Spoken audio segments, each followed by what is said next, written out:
Welcome to the only daily podcast focusing on compliance news of the day. Each morning, start your day with a cup of coffee and Tom Fox, the voice of compliance, to hear about 4 of the top compliance, corruption, or leadership stories you will need to start your day. The Daily Compliance News is a production of the Compliance Podcast Network.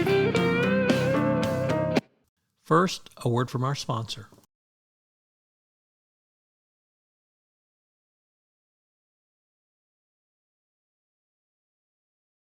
The Daily Compliance News for July 23, 2022, the Child Labor in Alabama edition. Yes, for those of you who thought child labor was only a problem outside the United States, a subsidiary of Hyundai Motor Company has used child labor at a plant that supplies parts for the car maker's assembly line near Montgomery, Alabama, according to local police. The family of 3 underage workers and 8 former and current employees of the factories have said. The underage workers, in some cases as young as 12, have recently worked at a metal stamping plant. So, who's in your supply chain? Well, if you're in Hyundai, perhaps it's child labor. So please don't attribute this just to being ignorant Southerners, although I don't know why you'd think that.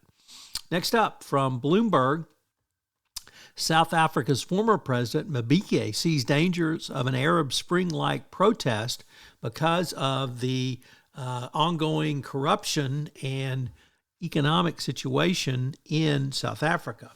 He, of course, points to the economic situation, but frankly, if the corruption allegations against the former regime are not resolved and they continue to fester, he sees this as potentially dangerous to the vitality of the South African or the African National Congress. Next up, an article from Al-Jazeera, who contributes to the Daily Compliance News from time to time.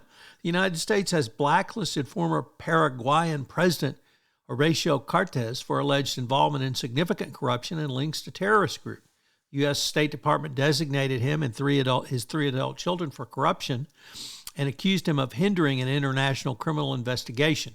The designation triggers a U.S. visa ban against Cartes, who served as Paraguay's president from 2013 to 2018. And finally, the SEC has made an interesting allegation in the insider trading case against Coinbase, and that is that coins, cryptocurrency, are an unregulated securities or unregistered securities. I think that's what the SEC has intended all along, and at the end of the day, it will probably end up regulating crypto as a security. But this really roiled the industry, and if you're involved in crypto, if you're selling crypto, if you're taking crypto as payment, it puts a whole new level of risk in any enterprise where crypto is used, because if it's an unregulated or unregistered security, obviously that means it needs to be registered. And if it needs to be registered, that means you have to have certain registration forms, and then you have to have specialized licenses from the SEC to engage in commerce with it. So this is a really big deal. This is the first insider trading case where crypto's been involved, but this unregistered securities angle really could upend the business of cryptocurrency as it's currently formulated. The Daily Compliance News is a production of the Compliance Podcast Network and a proud member of C-Suite Radio. Thanks so much for listening. I hope you'll join me again tomorrow.